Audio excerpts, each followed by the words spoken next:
Hey guys, how's it going? Skagoni here, and as you guys can see, today we are reacting to Dingo Doodles D&D Story Fool's Gold episode 18, titled Xanu. So, as we learned last time, Sips is supposed to be used to create a mass genocide on the four claimers, I think they're called. So I'm hoping that this explains how this will be done. Anyway, I don't own anything done by Dingo Doodles. All credit will be down in the description below, both the video and the channel. And with that being said, let us begin. Yes. Yes. You know, you'd think after all this time I'd have more creative intros, but Nope. I'm kind of lazy. Well, doesn't matter, Haha. because let's talk about what happened last time, yeah? Mm-hmm. Sips fought a big bear. Got nearly killed. Arena Yep. liberated Kylandria. Wizardly unlocked fast travel. Yep. Thank God. Arena had an interesting talk with Bucket. Yeah, set out well, to find her mom and was Sneeze just falling over accompanied dead. by And then not. The dragon! Sips then traveled to an orc werewolf hunting village. Yep. Quaint. Found a cabin. Did some wild shelter. magic. On accident. I'm just gonna put a chair in front of that. Yeah. And then was introduced To a new person! a small Yeah, orc Vicky. girl, That's her who he name. promptly kicked out. Gothy traveled Dang. to Alchemist Quarry to continue with Jack's quest, and Right. found out she was missing a crystal for it. Because At dragon. which Sips then finally got to talk to a clothed Xanu. Xanu. And There we asked go. him a bunch of questions where he only answered the one. What do What you do want? you want? What do I want? What I want is to commit a genocide. And you are going to help me do it. Where Sips replies with a not so surprising, Fuck you? yeah, go to hell. Yeah. Look, I'm a murder hobo. I can admit that. But I am a very picky, choosy kind of murder hobo. Causing a genocide isn't really my style. And I ain't nobody's puppet. I don't expect a simple mortal monkey to understand. But I will try to explain. Okay. Slowly. Oh, yeah. This is a great start. Meanwhile, Gothy and Jack No! outside of Alchemist Quarry to gain access to the Four Claimer ruins for their quest to get the big ol' crystal. Walking The underground, final one. they sneak past And a then they have to go large after the room where dragon. The city still stores the magically chained up Mother Tarask. Yeah! The Tarask, baby! We'll deal with that later. I pray we don't deal with it ever. Deeper they explore the ruins, solving puzzles and avoiding conflict, till eventually they reach a strange set of rooms, containing old technology, large glass containers, and a tapestry. One depicting something that seems familiar. Gothy looks and feels something wanting to break through her memories. Like trying to recall a dream. Over 3,000 years ago, Xanu? there used to be two suns in the sky. One named Solus, the other Stella. Gold Okay. and white. The Four Claimers were a society of technologically advanced elves, augmenting their bodies to become perfect beings. Okay. They strived for ultimate efficiency and pushed the boundaries for the benefits of science, no matter the cost. Their curiosity and greed eventually drove them to doing something beyond the natural order. They ripped one of the suns out of the sky itself, Stella, harvesting its energy and pure magic, pulling it apart, and redistributing it. They used it to create the power crystals. Then, they made other technologies with it, such as the Guardian, or the Mech Dragon, as you refer to it. Dragon? And finally, they created me. You. Using 50% of the sun's energy, they created what they always strived for. A perfect being? Perfection. The ultimate being. Yep. I am an artificially made god. Oh my. Artificial god? Ah, crap. Am I a warlock? But like a cheap bargain bin warlock? What? Never mind. So wait, where's the whole wanting to cause genocide part again? I'm getting to that. Okay. My purpose was to be perfection, the ultimate being. And the Foreclaimers loved to test that. They always pushed boundaries just because they could. So they pushed me. Over and over and over again. Experiment after experiment. Making my life nothing more than a test subject. Just to see how far they could go. How far I could go. Until one day, I had enough. I knew then what my true purpose was. And what was that? To wipe them out. To kill every single last Foreclaimer in this world. You see, Foreclaimers have no empathy. They are born without it. And because of that, they are able to do unspeakable things in the name of their science. I was tired of their science, and I knew I could not allow them to continue. So I waited and planned. Wait. That doesn't make any sense. Gothi's a Foreclaimer and clearly has empathy. Yeah, I was about to. That's what I was thinking. She's different. How? She's always been different. Gothica. In what way? Hey, Gothy! I think I found something with your name on it. No! Don't I think. While rummaging around, Jack finds records of individual Foreclaimers and Gothi's case file. Foreclaimers at age 20 go under an augmentation surgery for the power crystal upgrade by putting a big old socket just where the stomach is. This extends their life about 700 years. They no longer have to sleep, eat, or drink. Also, on top of this surgery, they're given an additional feature or augmentation of their choosing, such as cat eyes, toxic blood, claws, etc. Gothy got gills. Gills? Yeah.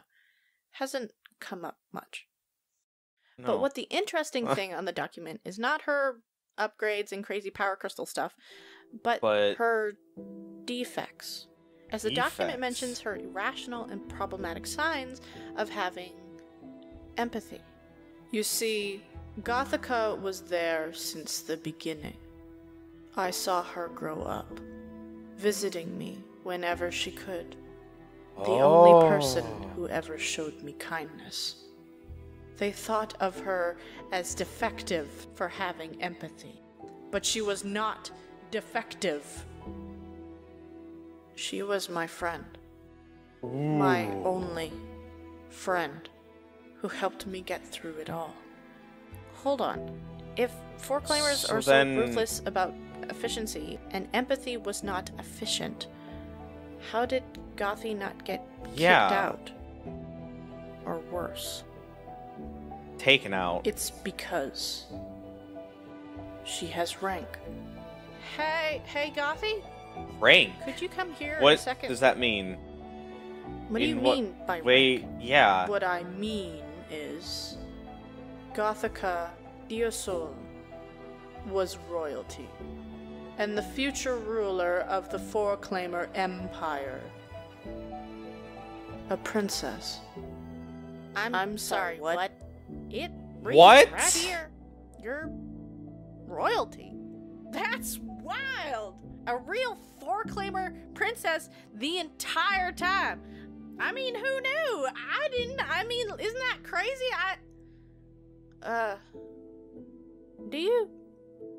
Do you need some time? Gothy looks around the room. It shattered and broken. All that time. All those memories. Lost. Wow. Yeah. I think I do. I knew I needed time.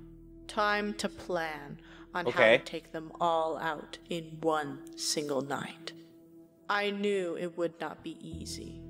I am a god, but the Four Claimers were spread all throughout the Bellowing Wilds. I had to reach them without being there. Now, I can create matter and destroy it, just like any other god. But that's crazy. I am also a god of souls. I am able to create and control them. And the Four Claimers happen to power their deadliest weapons with souls. I just had to reach them. So I trained, I meditated, and eventually gained the ability to control souls from far distances. All Which across means the Bellowing Wilds. he So, could control. one night, I began. I took over the souls of the machines they created for death and destruction, to now slaughter them all. Each temple, each outpost, That's why! each Four-Claimer attacked all at once. I remember this! By the very creations they deemed perfect. Now, they were their destruction. But it wasn't, was it? They got away. No. When I broke free to the surface in the chaos, I saw it. A portal off in the distance at the capital. I didn't anticipate it. I didn't know they had something like that. So I made my way to try to stop it. To stop them from escaping. I could not let them leave. Not after everything they did. But I was too late. I didn't make it through the portal. I didn't get to finish what I started. Because of that, I was shattered. As a failure. My physical body fell apart. Without the crystal. Without me. For thousands of years, pieces of me were moved, traded, and used for people who desired power. My existence was through shattered moments. I was in a haze, in and out of consciousness, for thousands of years.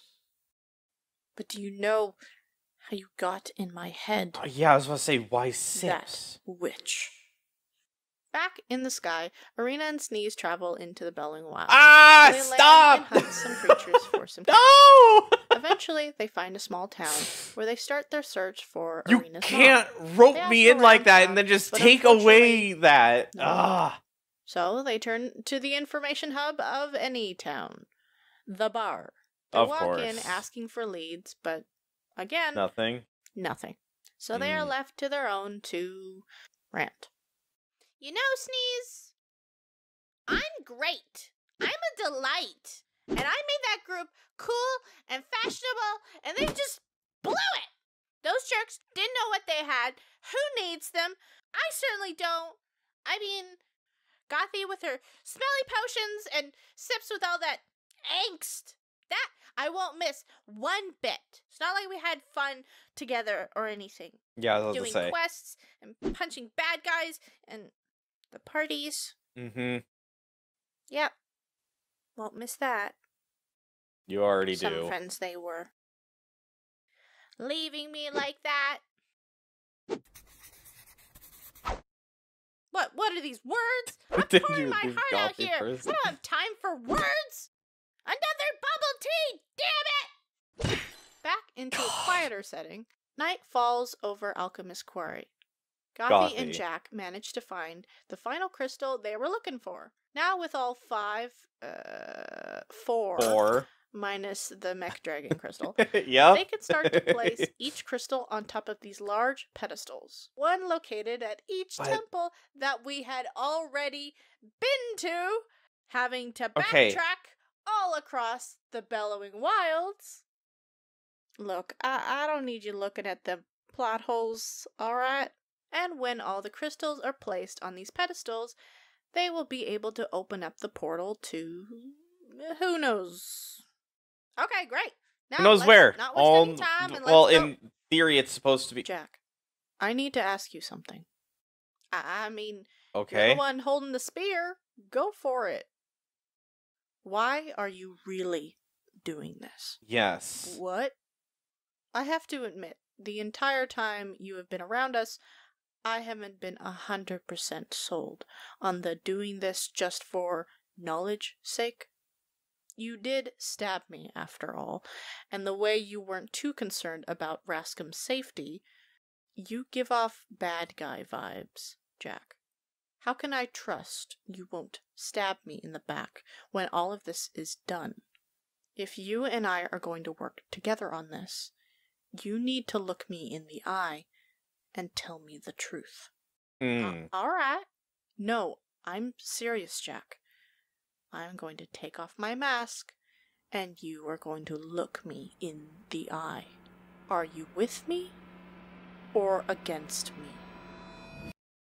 Oh. Oh, do you need...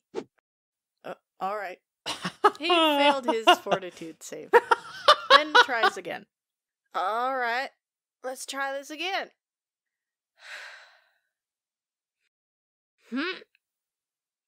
Wow, there's really like no skin there, huh? Jack. Oh, okay, my God. Yeah, no, What are you? I am with you.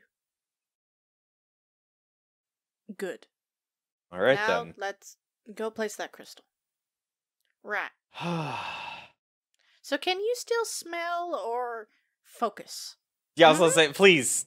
From there, they walk out of the temple to finding the large pedestal and placing the crystal onto it. Does it work? A powerful, blinding yellow light The bursts answer is out yes. from within the crystal, shooting straight up into the night sky like a beacon. Is Sips gonna signaling see all that? across the bellowing wilds and beyond. Just to let us know that it's started. Begun. And that there's no stopping it now. 1 down, 4 to go. Yeah.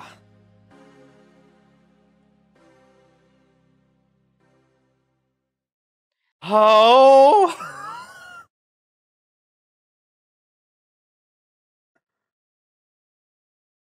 I don't know.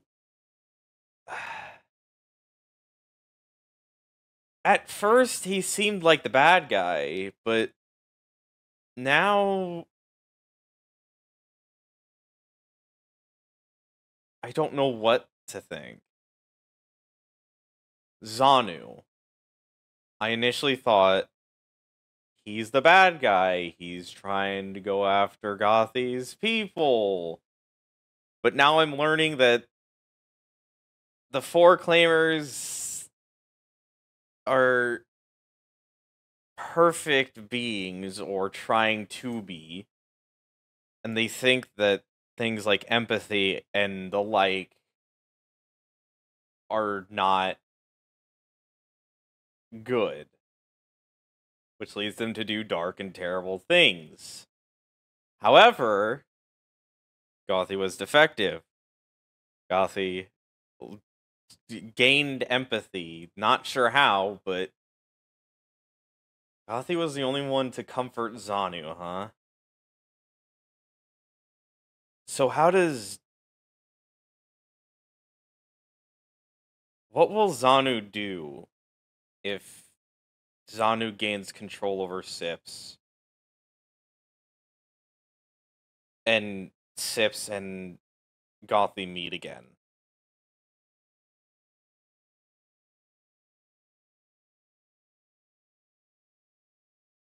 I don't know. But also, the other question. Sips finally asked it. How did Xanu get in his head? And he said, that witch. So was Sips more than just a test subject for the hand, the cursed hand, and being able to, you know, speak? Is there more to that? I don't know. Anyway, we'll find out as we go along. So, thank you guys so much for coming out to watch this video. You'll have a phantasmical day or night, whichever it is for you guys, and I hope to see you guys in the next video that I do.